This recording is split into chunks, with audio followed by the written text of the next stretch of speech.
68 today. Showers overnight, a low of 54. Get the latest weather, traffic, and news updates online at 560theanswer.com. This hourly segment is brought to you by Goldilocks, offering 24/7 security solutions for homes and businesses. Call them today at 708-889-5600. Now, from the Signature Bank Studios. Only the biggest stories, only the biggest guests, and only the biggest opinions. This is AM 560, The Answer. Top of the morning, Dan Proft here. The unrelenting Spencer Pratt campaign for mayor of L.A.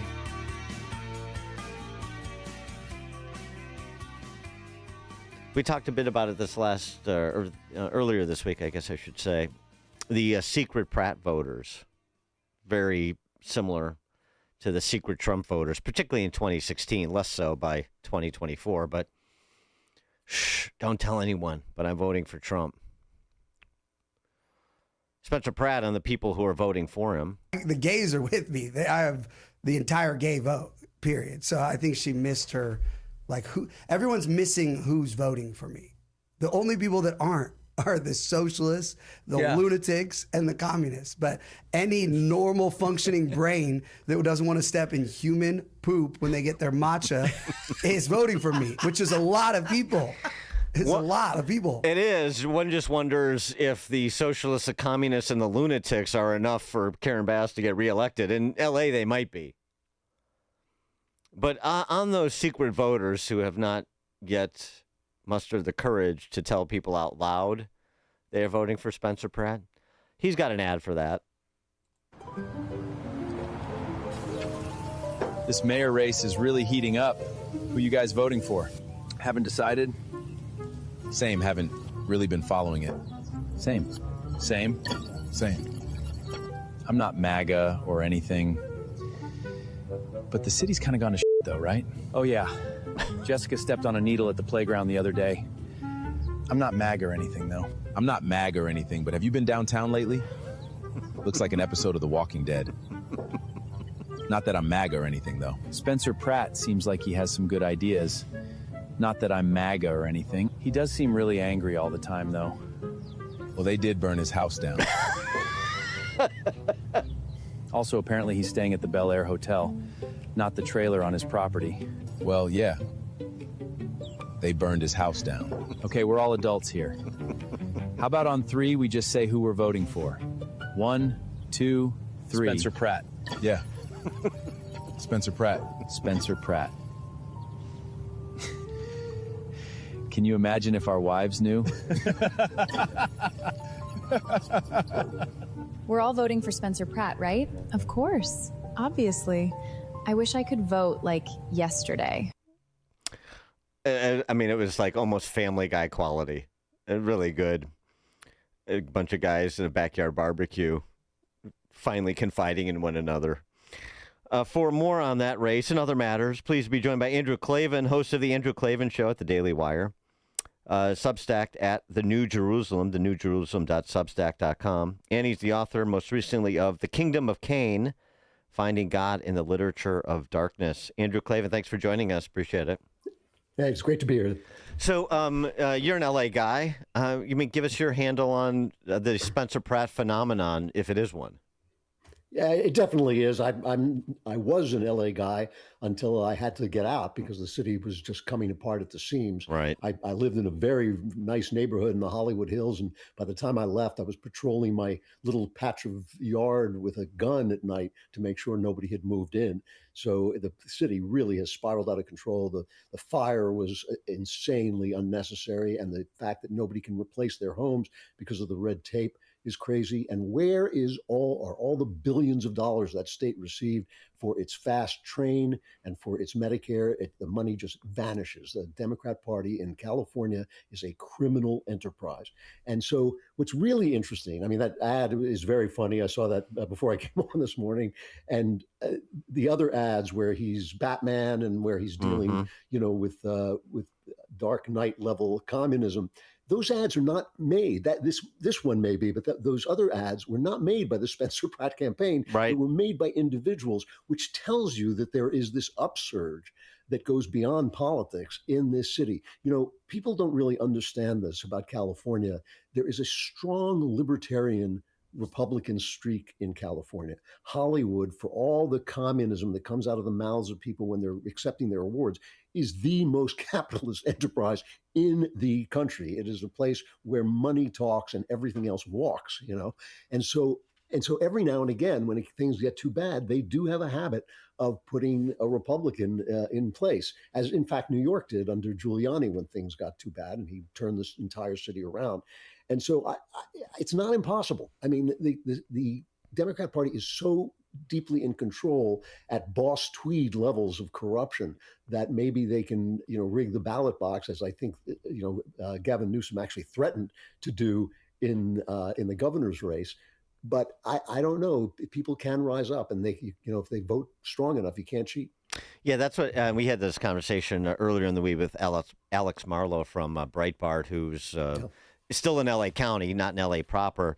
But his point was, as exciting as this is and as useful as the Spencer Pratt campaign is, particularly with the attitude on display and as much traction as it's getting, it's such a controlled vote in L.A., like major cities. We know this well in Chicago, because of the government unions, that he's still fairly skeptical that Spencer Pratt can get across the finish line ultimately. Yeah, it's always a long shot because it is a one-party state. And when you have a one-party state, especially if that party is the Democrats, as you know, you're going to have a lot of corruption and a lot of cheating. And so he, you know, Alex is very sharp, and he's right about that. But that doesn't mean it's impossible. Yeah, Karen Bass, by contrast, is just doubling down. I mean, what else can they do? I suppose, and they probably feel like she probably still feels like this is a nuisance, but we're invulnerable because of the infrastructure we're describing. But she picked up on this proposal that's emanating from the city council to allow non-citizens to vote in local elections in L.A., and says, you know, it's something she hasn't seen the details, and we need to, you know, work on the specifics of it, but it's something she's very open to, which, you know, was a great understatement, of course. But you know, they continue to, I wouldn't say push the envelope. They continue to run screaming over the edge on these issues, and just one wonders if how that is being received in the context of all of these other quality of life issues that are being highlighted. Well, it's easy to tell. I mean, the first thing you have to understand about California is it's paradise. The weather there is so good. People joke about it, but it's like a drug. I mean, even when I go to visit my friends in California, I step off the plane and suddenly I'm happier than I was. Yeah. But people are moving out. They are losing population because people are leaving the state. So you've got a government that has you leaving paradise. Think about that. I mean, I'm not sure that's happened since Adam and Eve. People are moving out of paradise. That's how bad the governance is. And yeah, you know, they double down on it, and maybe they can cheat their way back to victory. But ultimately, they're going to be governing a state that's simply homeless people and crazies. To the larger issue, at least when it comes to the economic thinking that's happening in these blue islands, as David Axelrod called them, metropolitan areas, and you know, driving policy in big blue states like California, New York, Illinois. Jeff Bezos sat down to do an extended interview for CNBC, and he was asked by Aaron Ross Sorkin about AOC's comment that you can't legitimately make $1 billion. You can only do it through graft and corruption and crime. And this was Bezos' response. AOC recently said in a podcast, I'm just curious how you think about this, says there's a certain level of wealth and accumulation that is unearned, she says. You can't earn $1 billion. Just can't earn that, she says. You can get market power, you can break rules, you can abuse labor laws, you can pay people less than what they're worth, but you can't earn that. Yeah. You, by the way, you've earned an extraordinary amount of money. You employ largest employer, if not one of them, in the whole country. When you read that, what do you think? Well, it's not correct on its face. Let me give you a simple example. Let's say you start a burger joint and you have 10 employees, and you make a little bit of money, right? Until you have this one outlet. And by the way, these are the most delicious burgers in the world. People love your burgers, Andrew. And so then you open a second outlet, right? And now you're making a little bit more money, and you have 20 employees, and you open a third outlet. By the time you've opened 1,000 outlets, you are a billionaire, right? And by the way, this is a real life story. It happens all the time. It's In-N-Out Burger. It's Raising Cane's Chicken. At what point did that money all of a sudden become unethical, or it didn't? There was one outlet, and then there were two, and then there were three. What you're doing, the way you make $1 billion or $100 million or $10 million or anything, is you create a service that people love, and if millions of people choose your service, you're going to end up with $1 billion. Right. And you can just try it with a chicken franchise. It's nice. You were talking about L.A. being a capitalist haven, even if they don't preach what they practice. It's nice to hear Jeff Bezos, who generally is a man of the left, offer a concrete Friedman-esque distillation of capitalism. Well, yeah. I mean, if you want to know who you want to have money, Jeff Bezos or the government, think of whether you'd rather order something on Amazon or get it from the DMV. I mean, Amazon is the most amazing business I've ever seen. I press a key and a guy's knocking on my door, delivering a book that's been out of print for 50 years. It's an absolutely great invention. The thing is, though, this is a little bit more basic, I think, than this. The left economic theory is that the money is somehow just there, and it somehow belongs to all of us. But that's not true. A guy like Jeff Bezos creates wealth. He creates the money. Money is just a symbol of something he made. He created value by building possibly the greatest, retail shop ever made on earth. And he created that value, and he gets a slice of it. That money that he gets, it is certainly earned. And I do not understand at what point it belongs to AOC or belongs to the government. I don't understand how much somebody has to make before his money belongs to me, because every guy he employs, he employs more people than the government could possibly support. I think employers should treat their workers with respect and pay them what they're worth and do all the things that they should do to keep the capitalist system running in a fair and reasonable way. But at some point, you have built something that is worth so much that $1 billion is just a small little slice off the value you have created. And all of those people who are working because of Jeff Bezos, all of the services that are being delivered are just counted out because they think there's somehow God just put this big pile of money there in the center of the world for them to distribute. One thing the late, great David Horowitz taught me, he said, he was a former communist who became a right-winger when he found out the truth. He said to me, if you listen closely, you will find out that the left never asks where money comes from.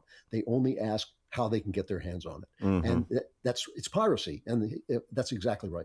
And the other thing that he did in that interview, which is not done near enough, he went full sort of like Hank Rearden, Howard Roark, talking about how he does more good with the businesses that he has built than he does with his philanthropical giving.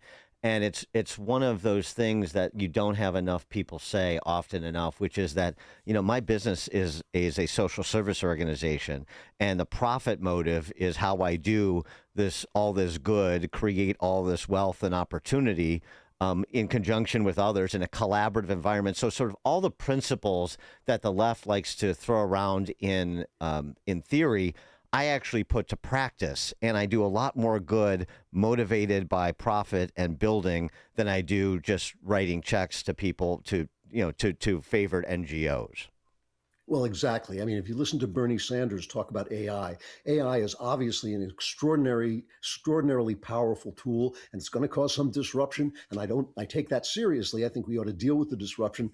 But on the other end of it is going to be just like the internet. It's going to be a powerful tool for profit and good and human creation. And Bernie Sanders wants to stop it because it's going to put people out of jobs that may have become obsolete. And this is the way a leftist government always works. You invent a car and they say, no, you're going to put the buggy whip makers out of work. And they can't imagine past that point to, the mechanics and the gas stations and all of the wealth those cars are going to create, all the new businesses those cars are going to create.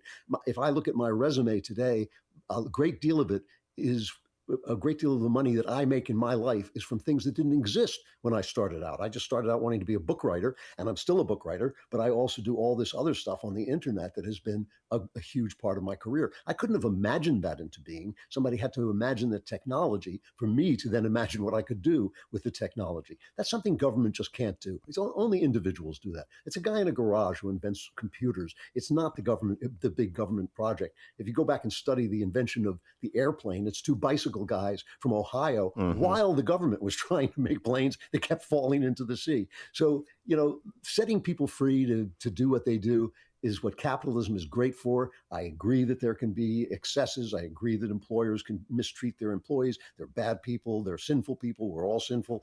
But, that's a good excuse for some little regulation to make sure the playing field is fair. But after that, if you let people go, they will create the future in a way the government can't do. The government is always saying, well, you couldn't do it without the roads we built. Jeff Bezos and Elon Musk can build a road, but the government can't do what they do.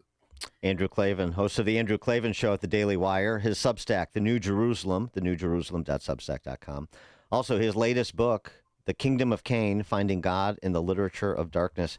Andrew, thank you as always. Appreciate it. Great to talk to you. Thanks a lot. And Andrew joined us on the Alpha Wealth Pro, alphawealthgroup.com answer line, that is. Before you see it on TV, share it on Facebook, or read about it in the paper. Hear it here first. This is Chicago's Morning Answer on AM 560. The Answer. Hi, I'm Ken Mariotti, owner of Woodland Windows and Doors, a third-generation family-owned business since 1969.